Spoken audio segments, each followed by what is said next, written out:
चलिए हम लोग स्टार्ट करते हैं आज का करंट अफेयर्स, है ना। और आज तारीख हो जाता है, कितना तारीख है आज? चलिए, क्या हो गया?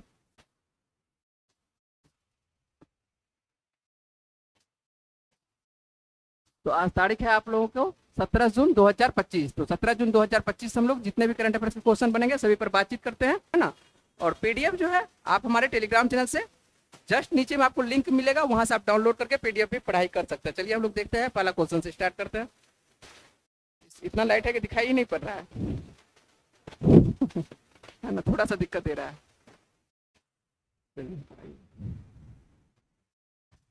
चलिए सबसे पहला क्वेश्चन है, और सबसे पहला क्वेश्चन क्या है कि मरुस्थलीकरण और सूखे के खिलाफ अंतर्राष्ट्रीय दिवस प्रतिवर्ष कब मनाया जाता है? तो मरुस्थलीकरण और सूखे के खिलाफ जो है अंतर्राष्ट्रीय दिवस आपको प्रतिवर्ष मनाया जाता है कब?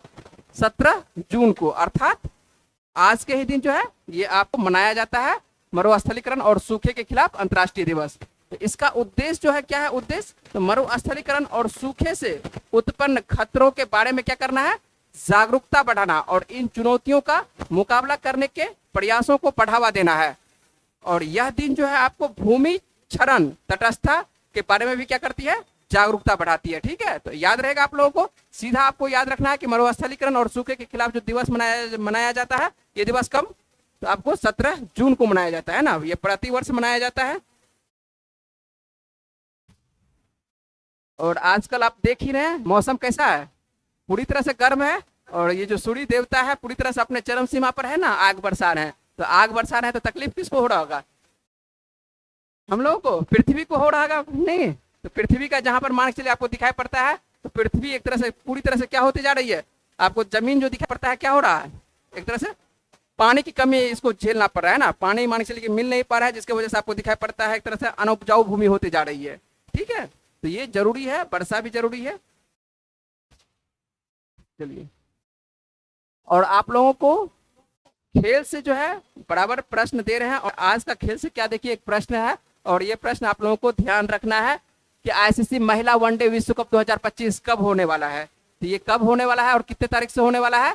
तो आईसीसी का महिला वनडे विश्व कप 2025 जो है कब होने वाला है? 30 सितंबर से लेके आपको 2 नवंबर 2025 तक होने वाला है। तो अंतर्राष्ट्रीय क्रिकेट परिषद, ध्यान रखिएगा, महिला क्रिकेट वर्ल्ड कप 2025 का पूरा शेड्यूल क्या कर दिया है? जारी कर दिया है। और इसके अंतर्गत जो आपको दिखाई पड़ेगा, कुल कितने टीमें दिखाई पड़ती है? 8 टीमें दिखाई पड़ती है। और यह टूर्नामेंट जो है इस बार जो है राउंड रॉबिन फॉर्मेट में खेला जाएगा। तो ये क्या होती है? Round robin format. इसका मतलब है कि एक टीम में सभी एक दूसरे से क्या करेगा? मैच खेलेगा। पहले क्या होता था आप देखते होंगे, तो ग्रुप में बांट दिया जाता था, ए ग्रुप और बी ग्रुप में। लेकिन इस बार जो है इसका जो मैच खेला जाएगा, सभी मान के सभी अपने एक दूसरे से मैच खेला जाएगा। इसका मतलब सभी है कि यहाँ पर लिख दिए हैं कि सभी 8 ग्रुप जो है स्टेज में एक दूसरे से क्या करेगा? एक बार खेलेगी मैच, है ना। और जिसका पॉइंट ज्यादा रहेगा एक तरह से वो क्या होगा? एक तरह से आपको आगे बढ़ते हुए दिखाई पड़ेगा, और जो नीचे से रहेगा तो वो एक तरह से बाहर हो जाएगा। इस बार विश्व कप की मेजबानी किसके पास है? भारत और श्रीलंका के पास। किसका? महिला वाला। तो आपको ये भी याद रखना है कि मान चलिए कि इस बार कहां पर इसका आयोजन होने वाला है? तो भारत और श्रीलंका में होने वाला है। ठीक है, और टूर्नामेंट का सबसे पहला मैच जो है कहां पर खेला जाएगा? तो एम चिन्नास्वामी स्टेडियम में भारत और श्रीलंका के बीच में ही खेला जाएगा। एम चिन्नास्वामी स्टेडियम आप लोग देखे ही होंगे, फेमस है ना। किसके लिए फेमस है? चलिए कोई बात नहीं है। वर्ल्ड कप का आयोजन 30 सितंबर से लेकर 2 नवंबर तक चलने वाला है। ये तो आपको पहले ही डेट बता चुके हैं। और महिला एक दिवसीय वर्ल्ड कप अभी मान चलिए कि चैंपियन कह सकते हैं कि अभी वर्तमान में चैंपियन कौन है? ऑस्ट्रेलिया ही है ना। तो गत चैंपियन कह सकते हैं कि उसको जो आपको लगाना है, तो ऑस्ट्रेलिया जो आपको दिखाई पड़ता है पिछला चैंपियन है, जो विश्व कप में अपना अभियान कब शुरू करने वाला है? ये 1 अक्टूबर से। किसके खिलाफ? ये अपने पड़ोसी न्यूजीलैंड के खिलाफ स्टार्ट करने वाला है ना। और हम लोगों का जो मैच है अपना एक पड़ोसी देश, समझ में आ रहा है पड़ोसी देश किसके बारे में बात कर रहे हैं? तो भारत और पाकिस्तान, है ना। तो भारत और पाकिस्तान, आपको पता है कि भारत और पाकिस्तान जो है अब क्या होती है? एक तरह से तटस्थ स्थानों पर खेला जाता है ना। तो ये जो आपको दिखाई पड़ता है ये कहां पर होगा इसका मुकाबला? तो इसका जो मुकाबला आपको 5 अक्टूबर को दिखाई पड़ता है श्रीलंका के आपको प्रेमदास स्टेडियम में होता हुआ दिखाई पड़ता है। वैसे श्रीलंका भी इसका आयोजन स्थल है ही, है ना। तो श्रीलंका में इसका कर दिया जाएगा। ऐसे मान चलिए कि यदि भारत में वो आने के लिए तैयार रहता तो कहां पर होता मैच? भारत में ही होता, है ना। तो लेकिन उसके बावजूद भी कह सकते हैं कि आपको इसका मैच जो है श्रीलंका में किया जाएगा। तो आपको याद रखना है कि कहां पर होने वाला है? तो आयोजन स्थल कौन है, पिछला चैंपियन कौन है, और भारत के वर्तमान में कप्तान बता दीजिए आप लोग कौन है। भारत में महिला वनडे किसी भी टीम की कह सकते हैं कि आपको जो टीम कप्तानी दिखाई पड़ती, कौन दिखाई पड़ती है, हरमनप्रीत कौर ही है ना। वनडे की भी है, ठीक है, T20 की भी है, सब चीज का आपको कप्तान वही है वर्तमान में, है ना। चलिए आगे देखते हैं हम लोग, अगला प्रश्न क्या है।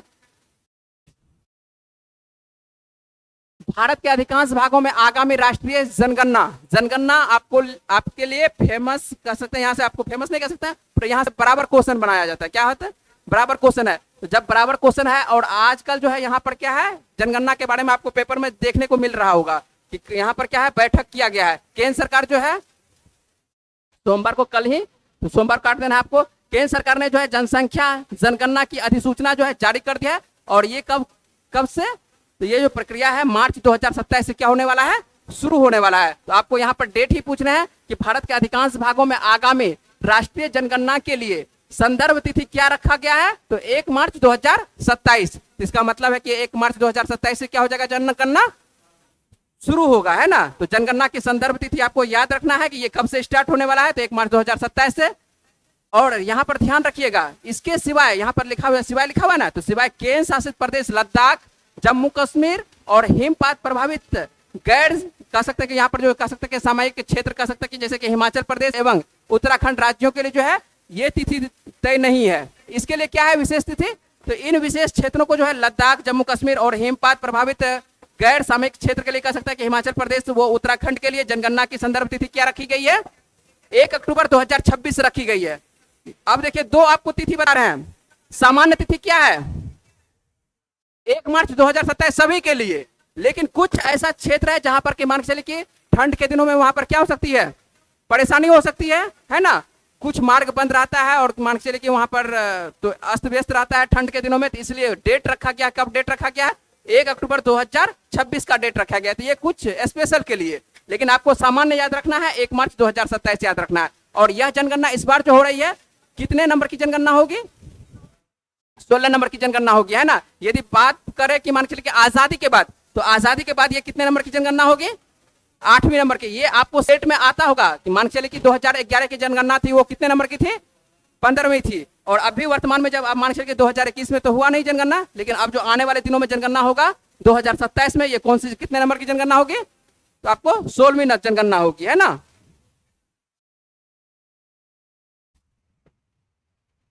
तो और इसका बैठक किसके नेतृत्व में किया गया, आप देख ही रहे हैं कौन है, अमित शाह, है ना। और इन्हीं के नेतृत्व में मान चलिए कि कल ही इनका बैठक किया गया और डेट फिक्स कर दिया गया है कि इतने तारीख से। अभी तक संभावित है, लगभग हो सकता है, यदि मान चलिए ऐसा भी हो तो हो सकता है कि संभावित तिथि को उससे पहले कुछ हो जाए, घटना घट जाए, तो वो तब तिथि टल सकती है। लेकिन अभी तक संभावित तिथि है कि मान चलिए कि आपको मार्च में दिखाई पड़ता है, और क्या दिखाई पड़ता है, कब, 27 में, है ना। तो ये तिथि आपको घोषित कर दी गई है कुछ राज्यों को छोड़कर, स्पेशल कह सकते हैं, स्पेशल रखा गया है।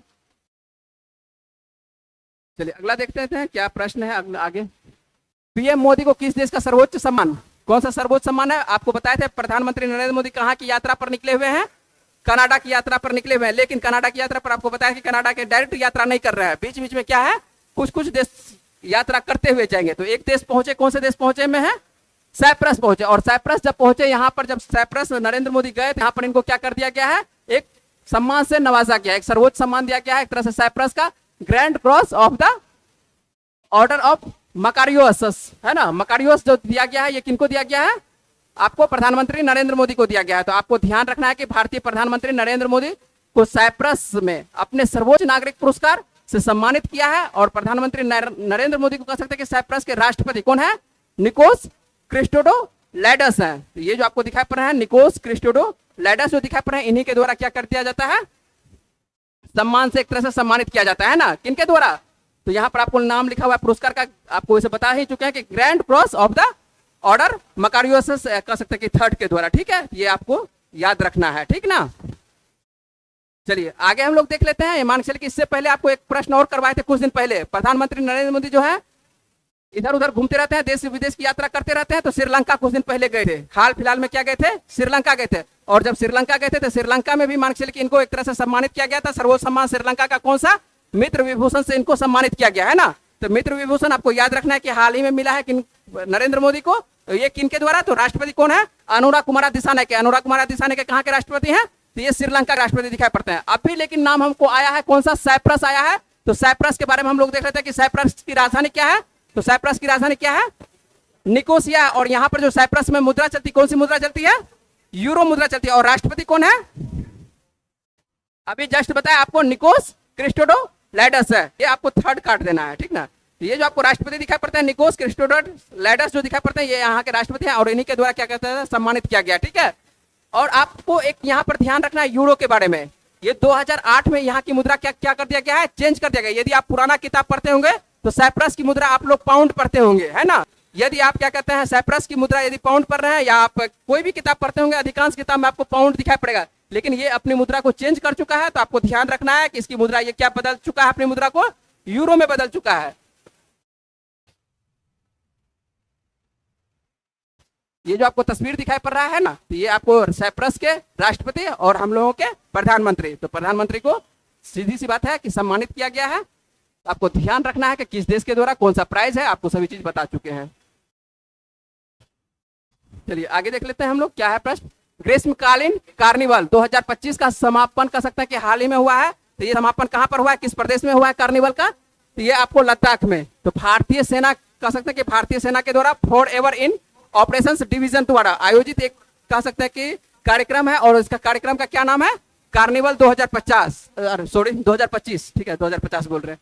तो 2000 क्या है, 25 कार्निवल क्या है 2025। और ये कहां पर, तो आपको दिखाई पड़ता है लद्दाख के कौन से क्षेत्र में, द्रास में। लद्दाख के द्रास में दिखाई पड़ता है, मेजर विश्वनाथ स्टेडियम में ये आपको समापन होते हुए दिखाई पड़ रहा है ना। और इसमें क्या क्या किया जाता है, इसमें कुछ नहीं किया जाता है, सिर्फ खेल को प्रभाव एक तरह से कह सकते हैं कि बढ़ावा दिया जाता है। तो यह जो पारंपरिक आयोजन होता है, इसमें खेलों के माध्यम से क्या कहता है, स्थानीय संस्कृति और खेल को क्या किया जाता है, प्रतिभाओं को एक तरह से बढ़ावा देने का एक मंच है ना। और इस कार्निवल में आपको दिखाई पड़ता है हॉर्स पोलो। पोलो वैसे आप देखे होंगे, वाटर दो प्रकार का पोलो होता है, क्या होता है, वाटर पोलो होता है, क्या होता है, हॉर्स पोलो होता है। तो आप लोग खेल के बारे में जानते होंगे, हॉर्स पोलो और तीरंदाजी, है ना। और एक नाम है, ये आप खेल नहीं जानते होंगे, क्या नाम होता है, टूरिस्ट पेगिंग। इस खेलों को क्या किया जाता है, यहाँ पर एक तरह से बढ़ावा दिया जाता है। टूरिस्ट पेगिंग जानते हैं कौन सा खेल है, नहीं देखे हैं, तो टूरिस्ट पेगिंग आपको दिखा देते हैं।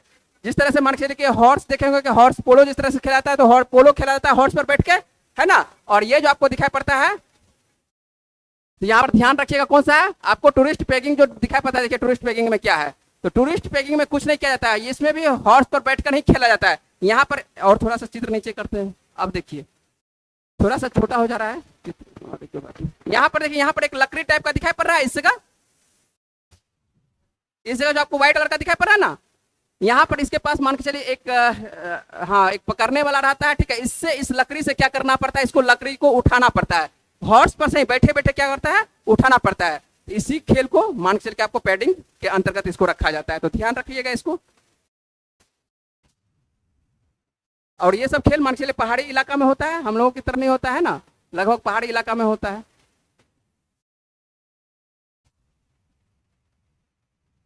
चलिए अगला प्रश्न क्या है, किस भारतीय एजेंसी ने इंटरपोल से देश का पहला सिल्वर नोटिस हासिल किया, तो किसके द्वारा, केंद्रीय जांच ब्यूरो के द्वारा। तो भारत का पहला कह सकते हैं कि सिल्वर नोटिस इंटरपोल से केंद्रीय जांच ब्यूरो के द्वारा क्या किया जाता है, एक तरह से फ्रांसीसी दूतावास वीजा को जो है धोखाधड़ी मामले में संबंध के में प्राप्त किया गया था। किसके मामले में, तो फ्रांस से प्राप्त किया जाता है ये दूतावास, वीजा धोखाधड़ी के मामले में ये संबंध में ये प्राप्त किया गया था। और यह जो नोटिस है अपराध की आय का पता कह सकते हैं कि अपराध की आय का पता लगाने में ये मदद करने के लिए एक उपकरण है, जो अंतर्राष्ट्रीय सीमाओं को कह सकते हैं कि पार छिपा हो सकता है। एक तरह से कहीं पर भी मान के चलिए कि अंतर्राष्ट्रीय विदेश में, यदि विदेश में मान के चलिए कि एक तरह से आय से अधिक कहीं पर भी मामला छिपा होगा, तो इसके अंतर्गत केंद्रीय जांच ब्यूरो के अंतर्गत ये आएगा। तो आपको ध्यान रखना है कि किस भारतीय एजेंसी ने इंटरपोल से देश का पहला सिल्वर नोटिस हासिल किया, तो किसके द्वारा, केंद्रीय जांच ब्यूरो के द्वारा, है ना।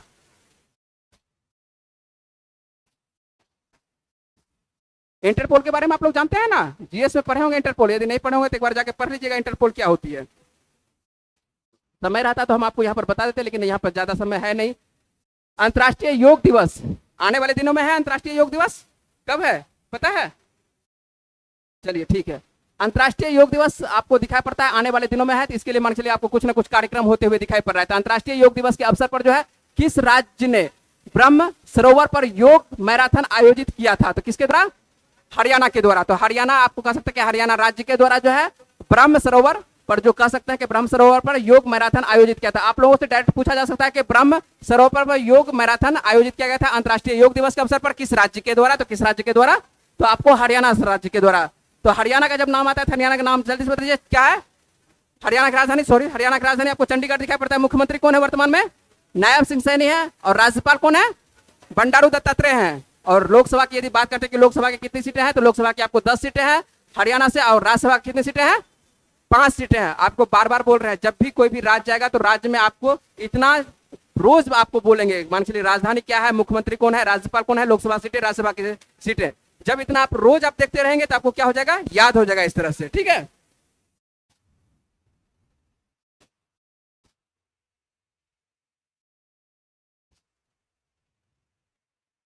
चलते हैं अगले प्रश्न पर बात करते हैं। मेटा आप लोग यूज करते हैं, है ना?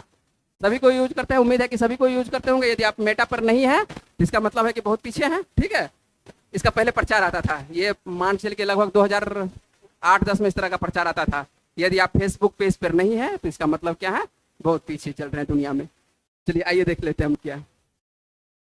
हाल ही में मेटा ने किसे भारत का नया मैनेजिंग डायरेक्टर बनाया है? तो किसे बनाया है? अरुण श्रीनिवास को। तो अरुण श्रीनिवास को आपको याद रखना है कि अरुण श्रीनिवास को जो है मेटा, ठीक है, 1 जुलाई 2025 से प्रभावी रूप से अपना नया प्रबंध निदेशक और भारत का कह सकते हैं कि प्रमुख नियुक्त किया है। वर्तमान में भारत में मेटा के विज्ञापन व्यवसाय का नेतृत्व कर रहे हैं श्रीनिवास। अब कंपनी के सबसे बड़े वैश्विक बाजारों में कह सकते हैं कि एक कंपनी में ये समग्र व्यवसाय, नवाचार और राजस्व रणनीति पर ये क्या करेंगे? देखरेख करेंगे। सीधी सी बात है, आपको मेटा, और मेटा आपको सर्वाधिक जो आपको दिखाई पड़ता है व्हाट्सएप किसके अंतर्गत काम करती है? मेटा के अंतर्गत ही काम कर रहा है। फेसबुक किसके अंतर्गत? आपको थ्रेड्स किसके अंतर्गत? थ्रेड्स आपको पता है किसकी कंपनी है? ये जो सब जो आपको दिखाई पड़ता है, सभी दिखाई पड़ता है आपको किसके अंतर्गत दिखाई पड़ रहा है? ये जितना भी आपको अधिकांश दिखाई बोल रहे हैं, जो नाम जो बोल रहे हैं सोशल मीडिया का, ये सभी आपको दिखाई पड़ता है मेटा के अंतर्गत। और भारत में मान के चलिए कि मैनेजिंग डायरेक्टर कौन काम करेंगे? आपको अरुण श्रीनिवास काम करेंगे, है ना।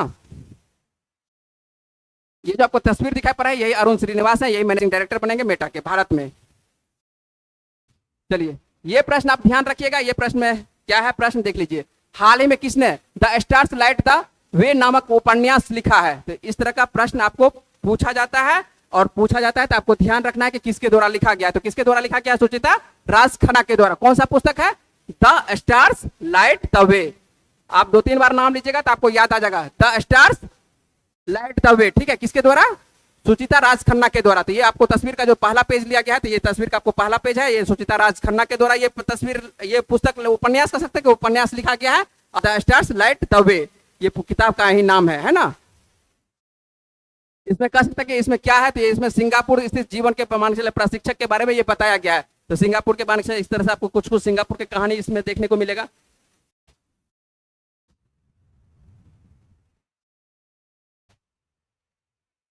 अगले प्रश्न पर बात करते हैं। हाल ही में किस राज्य में स्पाइडर की एक नई प्रजाति खोजी गई है? तो स्पाइडर की नई प्रजाति खोजी गई है, तो आपको किस राज्य में? कर्नाटक में। और यहां से आप लोगों से प्रश्न भी पूछा जाएगा, है ना। जो वीडियो देख रहे हैं वो भी पढ़ चुके हैं और आप लोग भी पढ़ चुके हैं स्पाइडर के बारे में। स्पाइडर हिंदी में क्या बोलते हैं स्पाइडर को? पहले हम लोग पढ़ लेते हैं, उसके बाद आपसे प्रश्न पूछेंगे, ध्यान रखिएगा। एक टीम ने जो है कह सकते हैं, एक टीम दक्षिणी भारत में स्पाइडर इन उप परिवार की कह सकते हैं कि कूदने वाली मकड़ियों की एक नई प्रजाति पहचान की है, जो अपनी बुद्धिमान शिकार कौशल और जाल पर आक्रमण करने की रणनीति के लिए जानी जाती है। और पहली बार है कि जीनस कह सकते हैं कि अस्पार्टियस और सोनाइटा परिवार के कह सकते उप परिवार की जो कह सकते हैं कि आपको जो दिखाई पड़ता है कहां पर? तो दक्षिण पूर्व एशिया और अफ्रीका में पहले ये पाई जाती थी, लेकिन वर्तमान में आपको दिखाई पड़ती है, कहां पर दिखाई पड़ती है? ये भारत में भी दिखाई पड़ती है। तो भारत के कहां पर? आपको कर्नाटक में। आपको जो क्या प्रश्न पूछने वाले हैं आपको ध्यान रखिएगा। सबसे पहले तो आपको याद रहेगा कि हाल ही में किस राज्य में स्पाइडर की नई प्रजाति खोजी गई है? कर्नाटक में खोजी गई है ना। और ये जो आपको चित्र दिखाई पड़ रहा है, पहले चित्र अच्छे से देख लीजिए, ये स्पाइडर का चित्र है या नहीं है? स्पाइडर का चित्र दिखाई पड़ रहा है सभी को? अब ये बताइए कि किस संघ के अंतर्गत आएगा स्पाइडर? जल्दी से बोलना है। आपको बता चुके हैं, संघ बता चुके हैं, तो किस संघ के अंतर्गत आएगा? वर्गीकरण बता चुके हैं, जीव जंतु का वर्गीकरण, और जीव जंतु का वर्गीकरण में ये किस संघ के अंतर्गत आएगा? 6 को पैर है इसमें, पहले पैर तो बता दीजिए कितना पैर है इसमें? 6 पैर है। पैर गिन के बताइए कितना पैर है? 8 पैर है, तो फिर 6 पैर कैसे ले लिए? तो ये भी बता दीजिए ये कीट वर्ग में आएगा या नहीं आएगा? आपको अच्छे से बताए थे कीट वर्ग में आएगा या नहीं आएगा? नहीं आएगा। किस संघ में आएगा? संघ बता दीजिए। कीट किस वर्ग में आता है? ऑर्थोपोडा के अंतर्गत आता है। 2-3 दिन से लगातार बता रहे हैं, ठीक है। कल परसों भी बताए थे ऑर्थोपोडा के बारे में, फिर से बता रहे हैं। ऑर्थोपोडा का आपको बताया था कि ऑर्थोपोडा आपको जितना भी पृथ्वी पर कह सकता है कि जितना भी जीव जंतु है सबसे ज्यादा किस संघ के जंतु पाए जाते हैं? ऑर्थोपोडा के जंतु पाए जाते हैं। और ऑर्थोपोडा में जितना भी कीट आपको बताया था कीट सब किस वर्ग के अंतर्गत आते हैं? ऑर्थोपोडा के अंतर्गत आते हैं। ऑर्थोपोडा के अंतर्गत आपको बताए थे कि आपको क्या आता है? मकड़ा भी आता है, ठीक है। स्पाइडर भी किसके अंतर्गत आता है? आपको ऑर्थोपोडा के अंतर्गत ही आता है। लेकिन आपको ध्यान रखना ये कीट के अंतर्गत नहीं आएगा, है ना। क्यों नहीं आएगा? क्योंकि कीट में आपको बताया था कीट में कितनी जोड़ी पैर होती है? 3 जोड़ी पैर होती है। कीट में कितना? 3 जोड़ी। लेकिन इसमें कितना जोड़ी पैर होता है? 4 जोड़ी होता है। 1 2 3 और ये 4, है ना। इसका मतलब है 4 दूनी 8 पैर होता है। ये ऑर्थोपोडा के अंतर्गत तो आएगा, लेकिन ये कीट नहीं आएगा, ठीक है। क्योंकि कीट में आपको खासियत है कीट का केवल 3 जोड़ी पैर होती है। तो ये आपको ऑर्थोपोडा के अंतर्गत आता है, लेकिन कीट के अंतर्गत नहीं आता है। तो ये प्रश्न आपको बायोलॉजी में भी करवाए हैं, तो आपको ध्यान रखना है। तो हम लोग जो है इतना ही करंट अफेयर्स रखते हैं। हम लोग देख लेते हैं पिछला प्रश्न क्या था और पिछले वीडियो का क्या प्रश्न था। तो पिछले वीडियो में क्या प्रश्न था? आप लोगों से पूछे थे कि ऑस्ट्रेलियन रेस वॉकिंग चैंपियन में महिलाओं की 10 किलोमीटर की दौड़ में किस भारतीय एथलीट ने प्रथम स्थान हासिल किया है? जल्दी से नाम बताना है आप लोगों को। ऑप्शन में जो यहाँ पर है वो जल्दी से बताइए। कौन है? आप बताइए कौन है? भूल गए 2 दिन में? प्रीति सांगवान नहीं है, बताइए। आप बताइए। प्रीति सांगवान आप ऑप्शन बोलते जाइएगा, हम काटते जाते हैं। प्रीति सांगवान नहीं है आंसर। कौन है? कौन है? तनुजा भी नहीं है। अब बचा आपके पास 2 ऑप्शन। प्रियंका गोस्वामी है ना। और प्रियंका के बारे में आपको चित्र के साथ बताए थे प्रियंका के बारे में, है ना। तो इतना जल्दी भूल जाइएगा तो कैसे काम चलेगा?